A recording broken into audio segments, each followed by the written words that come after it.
Hi, now today I'm going to show you how to do a cam belt change on a Mk1 or Mk2 MX5, or if you prefer, an NA Eunos Roadster like the one I have here.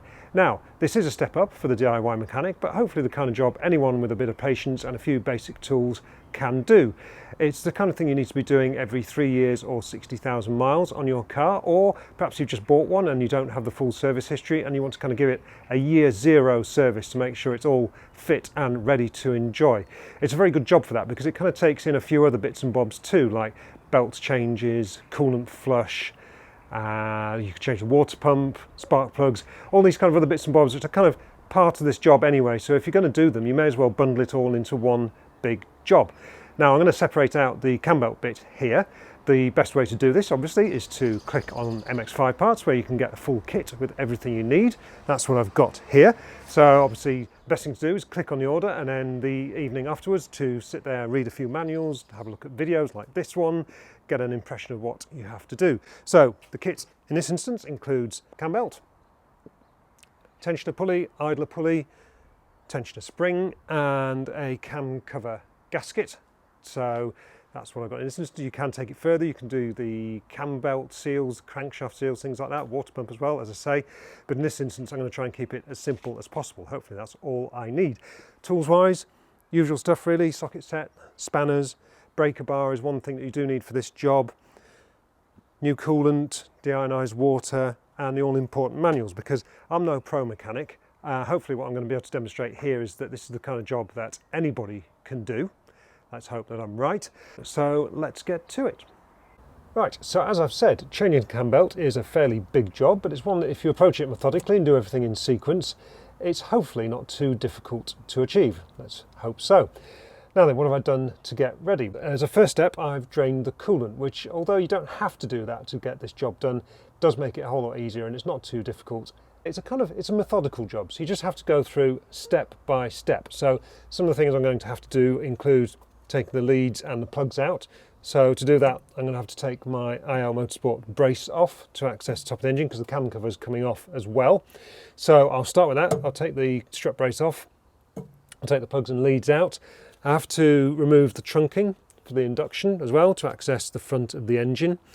And then I'll have to do the belt for the power steering and air conditioning and the alternator to get to the cam belt. So once again, if you haven't changed those belts in a while, it's worth doing those as well. They're only a few quid, and while you're doing the job, it's worth making sure they're fresh and good to go as well. So, first stage, coolant out, strut brace, and induction trunking and belt off. Let's get on with that.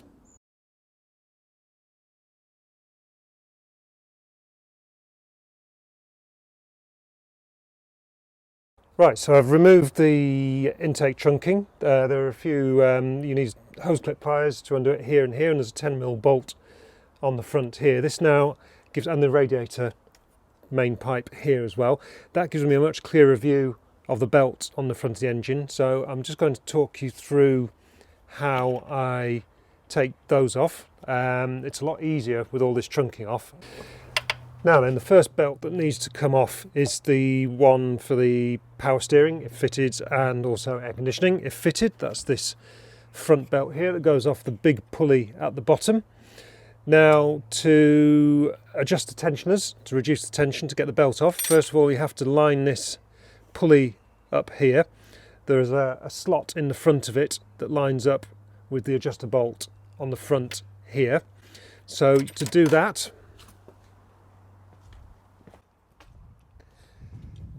if it doesn't line up already, you can put a 21mm socket on the crank pulley and turn it to the point where it lines up. Thankfully it already does.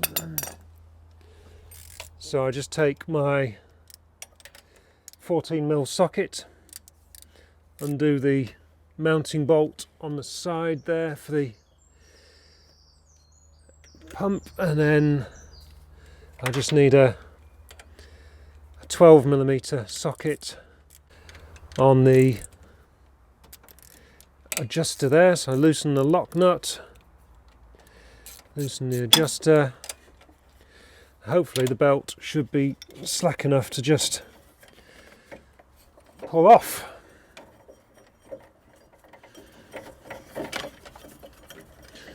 And get it out from under the adjuster there. Right, so that is my power steering and AC belt off. Right, so it's slightly out of sequence here, but I'll explain why. I made a mistake and I'm sharing it with you so you don't have to as well. Basically what I did was I took the alternator belt off before I undid the 3 10mm bolts on the front of the water pump pulley. That was a mistake because once the alternator belt was off I couldn't undo those 3 bolts. I've had to put it back on to undo them, or at least crack them. So yes, before you take the alternator belt off, loosen these 3 bolts on the front of the water pump pulley. Right, carry on. Next one I need to do is the alternator belt. Now again, this is so much easier to do with all the trunking removed. So basically on the alternator there is a 14mm lock nut on the bottom that you need to release that. So it's a bit of a fiddle, but you can reach it around the back here. Hold that. And then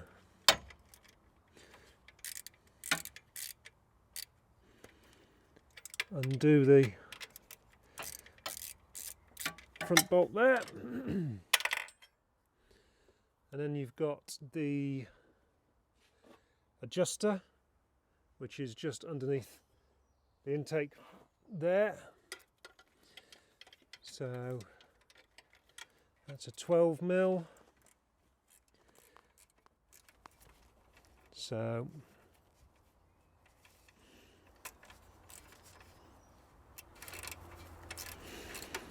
first undo the lock nut on the back. It's a bit of a difficult one to access, but there we go.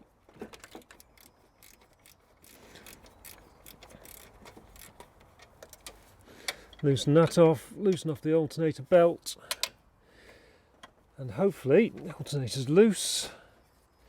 Right, so I just need to undo this alternator belt adjuster here, move the alternator in, and the belt should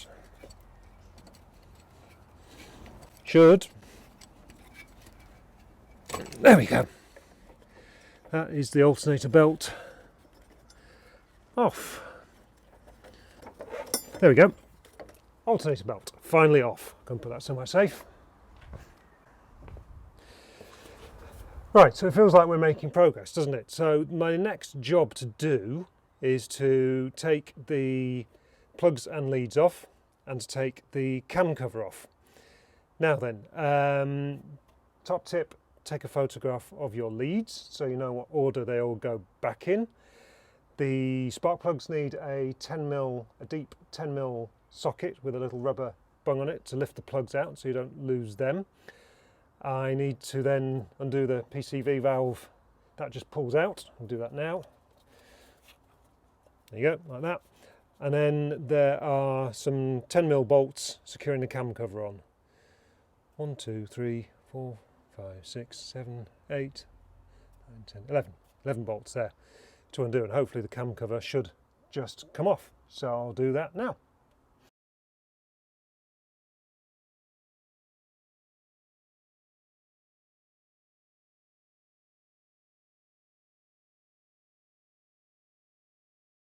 Right, so that is the cam cover removed via those 10mm bolts.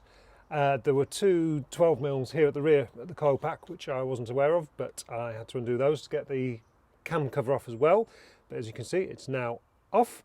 Next job is to take the water pump pulley off. You'll have seen from that clip earlier on that I didn't undo the bolts earlier on, so that was a costly mistake. I had to go back on myself a little bit there, learn from that one. I've taken the little hoses off the thermostat. There's 2 here. I needed some hose clip pliers to do that. That's so I can get the belt over the top. And once I get the water pump pulley off, then it's time to take these plastic cam belt covers off the front, and then it'll be time for the crankshaft pulley. So next step, off we go. Right, so I've taken the cam belt covers off the front here, upper and middle here. Next job is to take the crankshaft pulley. Now there's a 21mm bolt holding that on, and it's done up really tight, so you need a breaker bar like this, and you might need somebody in the car to stand on the brake pedal. I just borrowed a glamorous helper for a moment to help me do that. Brakes on in gear and them standing on the brake, and it's finally come loose. So now that that's, I can undo that and hopefully remove the crankshaft pulley a little bit more easily. Now to get this started you'll need a nice 6-sided socket like that, but now that I've got it moving I can switch to a more conveniently sized standard socket. So it's then just a case of undoing the bolt. Now this car is a long nose crank. Early 1.6 cars were known as short nose. The way you can tell that is the design of the pulley on the front. If it's only got 4 slots I think, then it's a short nose. It's got 8 slots like this, it's a long, and hopefully therefore a little bit sturdier.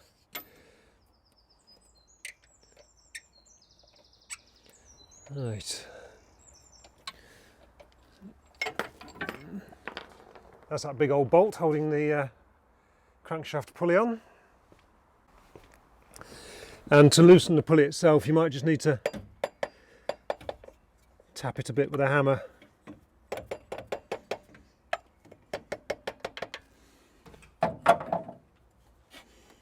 There we go. Holding this in place is a little woodruff key, which on the short nose cranks is the weaker bit because it's quite short, and you don't want to lose that. You'll see that sticking out of the lower cam belt sprocket on the crank. So there's the long nose crankshaft pulley. I'm going to put that on one side. Now our next job is just to take the last of the cam covers off the bottom. I can now see the idler sprocket or the idler wheel and the tensioner there. So once I've got that lower cover off, I'll just have to reduce the tension on the cam belt from the tensioner wheel here from the spring. Probably before I do that I'm going to have to put that bolt back in the crankshaft so I can turn the engine over to make sure it's at top dead centre before we actually swap the belt over. That's very important. So I'll go and do that. I'll take the lower cam cover off and then we can actually change the belt. We're well, I think we're about halfway there, aren't we? Right, so I've switched camera positions here to show you the really important stuff. So I've taken off the crankshaft pulley, which I showed you. Now I can see the cam belt and the tensioners. So the tensioner is there with the spring behind it and the idler there. Now this is the cam belt obviously that we're going to change. Now it's absolutely important, the really critical thing is to make sure that the timing of the engine remains correct when you put the new belt on. So to help with that, Mazda's put these little markings on the camshaft. So this one's exhaust, this one's inlet, so you can see it's I for inlet, E for exhaust, and there's a little notch at the top of each sprocket there. They should be facing 12 o'clock, straight upwards. You'll also see the E on this lines up with the E there on the front and the I there with the I there. So if they line up, that's good. And then down on the crankshaft pulley there's also a little indent that lines up with a marker, little marker prong that sticks out of the crankcase. So it's absolutely vital that when the new belt goes on, they're all in line. So take a photo of that, memorize it, draw a picture, whatever, but that's the absolutely crucial thing to remember. So what we need to do now to actually take the cam belt off is undo the tensioner pulley here, and then that should just move there. So you move it against the spring and then just tighten it back up, and you'll see the cam belt has come loose. So now should just be a case of carefully sliding it off the pulleys. Proper moment of truth job this, isn't it?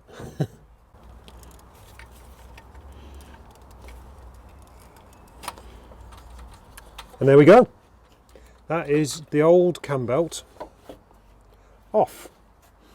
So I'm going to have to unplug this cable here to get it off the thermostat housing, but I'll go and do that in a moment and have a bit of a clean up and then change these idler wheels over, and then we can put it all back together again.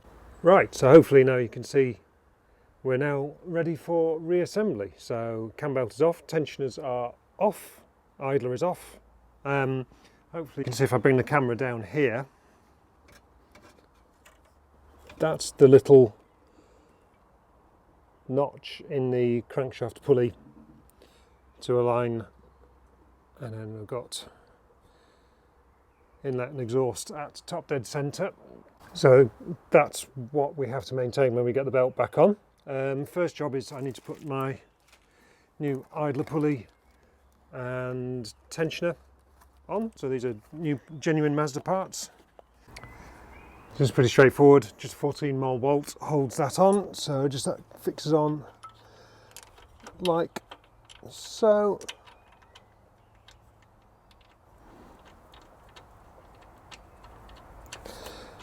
And then same on the other side for the tensioner pulley. I've got a new spring as well which hooks on just around there and around the bottom of the pulley, so I'll get those installed and then we're ready to get the cam belt on.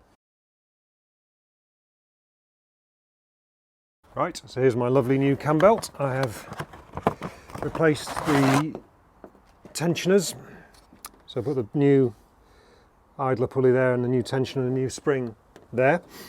So making sure that the sprocket is still, the crankshaft sprocket is still in alignment.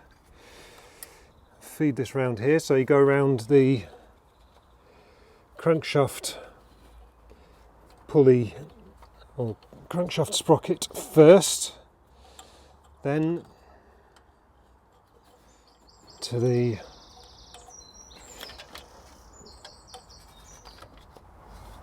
around the idler, and then onto the exhaust.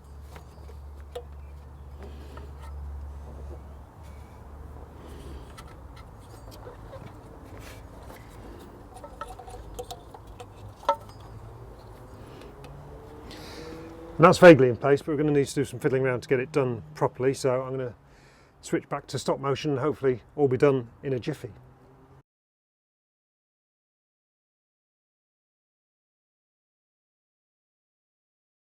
Right, so I'll spare you the slightly anguished reinstallation of the cam belt. I'm now fairly confident it's all lined up, so the notches on the top of the cam sprockets are at 12 o'clock. The other little one on the crank sprocket is in line with its little pointer, so that should be it. It's now a case of tensioning up the idler and the tensioner to the correct torque settings, and then just putting it all back together. Simple as that, eh?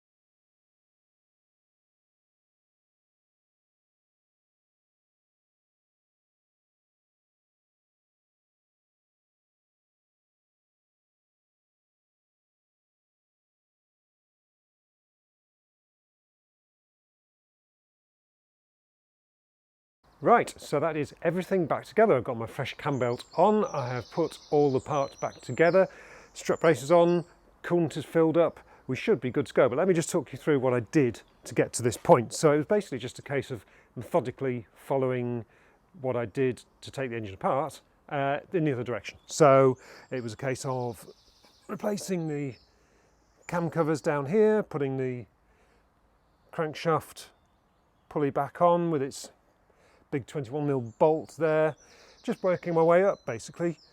Water pump pulley, belts, cam cover here. Little tip when you're doing this one, the bolts, you do them up, you start with this one in the middle here and then kind of work your way round in an anti-clockwise direction. They don't need to be tight, just a kind of little more than hand tight, but that just makes sure that they're all evenly torqued up. Spark plugs in, leads in. I used a little diagram before I took the leads out. At the start of the process I made a little diagram so I knew which lead goes to which point there. Strut brace back on, and then yes, coolant back in, so filled all that up. It should now be good to go, but of course proof in the pudding is in the eating, or in this case in the firing up of the engine. So it's a little bit nerve-wracking because hopefully everything went back as it should. Now the main thing of course to check was that the timing was all as it should be, so you'll remember I did that by looking at the little markings on the top of the cam sprocket and on the crankshaft sprocket. The little notches should be at 12 o'clock on both the exhaust and inlet sides and on the crankshaft. I rotated the engine through 2 full revolutions using the bolt on the crankshaft pulley, and they all lined up after that, which is how they should be. So fingers crossed, when I fire it up now, everything sounds as it should. And yeah, it kind of does, doesn't it? So that's a relief.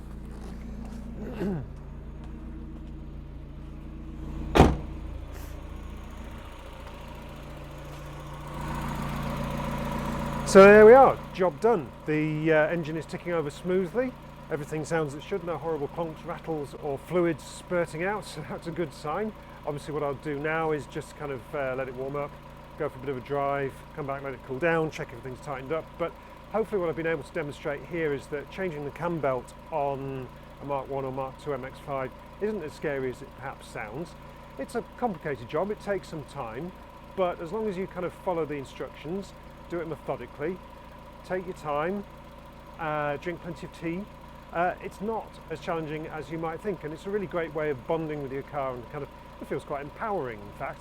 So I'm really happy. New cam belt is on, that's good for another 3 years. I can now get out and enjoy my Mazda to the full.